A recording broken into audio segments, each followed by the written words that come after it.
Okay, we're talking with Spencer Bayston, who had a great night here on night one at Huset Speedway. They're just backing out the tow rig here, but you know, you come into Huset's here. You guys ran the other night to get some laps, and it didn't really go the way you wanted it to. Got collected in a deal right away, but tonight you had some luck go your way. The track was really narrow. Talk a little bit about you know, the good qualifying effort, but then you know, you got to be lucky sometimes too.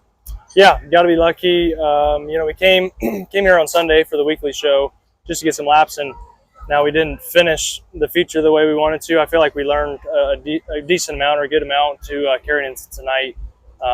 Unloaded with speed, and you know, was able to get qualified. And then, you know, you start third row in a heat race on a track that's not a lot of passing. You got to get creative, and I'm sitting there thinking, analyzing, okay, how am I going to get 2 or 3 spots here to get ourselves in the redraw? And it just happened for us. So sometimes better to be lucky than good, I suppose. But we still had to earn it.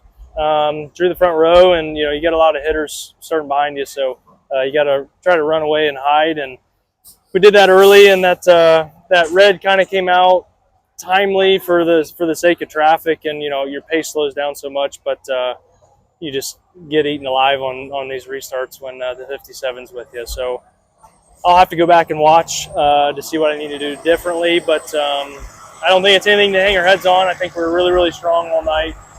And the standard 14 car is fast. So regroup with my guys, celebrate with them for a little bit, and then come back, hit it hard for these next 3 nights. I wanted to ask you about the start of that heat race. What do you see? You know, everything's balling up in front of you. You're on the outside row.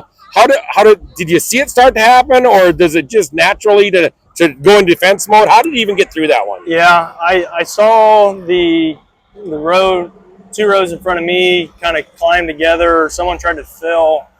Obviously that never works. The place is narrow, so I was, you know, hard on the gas off 4, but as soon as I saw, you know, guys climbing left rears, you know, you're out of the gas, and just kind of had my own little alley to get by, and as soon as I was with them, I just, you know, right back to the throttle, try to get away. So we just skated by, and like I said, got lucky and put ourselves in a spot for a redraw. So but I think, I mean, it's hard to say what would have happened in the heat. I think we were good enough that I would have had the opportunity to pass a couple cars there, but it's definitely easier doing it that way, for sure. Does knowing the point format on that restart, you're already up to the front row, and you're racing with Christopher, wasn't it? Christopher that was on that one, yeah.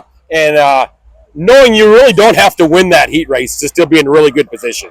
Yeah, he gave me really 2 opportunities to get by him. One, I drove around him off 4, and he hustled in there into 1 with me, and I just let him go rather than trying to really pinch him off. And then again, you know, he climbed from the bottom to the top, and I had an open lane to slide him into 1, and I kind of fed it in there, but definitely was going to give him a lane. There's just I knew I was high point guy. On the last heat, I knew what I needed it to do to be high point guy, and so I just wasn't going to force the issue.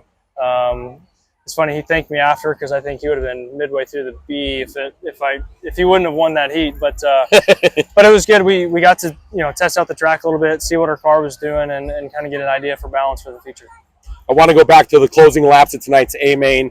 Kyler Larson, who's you know, he's won a couple of races over the last couple of years, and yeah, and it was funny. He was running the bottom, and he caught up to actually try to lap Christopher, and he tried it a couple times up top, and Christopher seemed to drive away from him, so he went back to the bottom and it left the top wide open for you. And were you kind of like drooling at that one, because your car was better on the top than his? Yeah, we were definitely better on the top. I think the racetrack was better on the bottom, but for what we were kind of packaged to do and the way the traffic was, I think I needed to stay up top. And yeah, he went to the bottom, I think, because he could tell he wasn't making pace. He was kind of matched with those guys.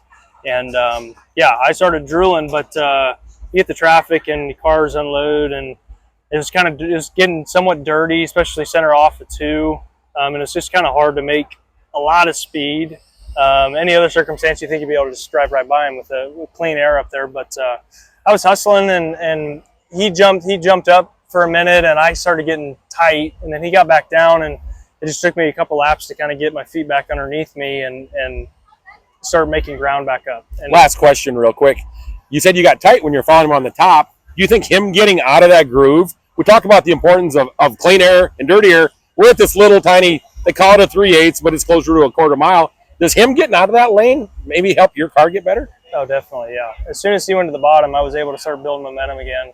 Just took a few laps. Like I said, I think the bottom was better, but having the top of yourself, you got to commit. And so the 14 car was good, and I was trying everything she had, and just came up a little short.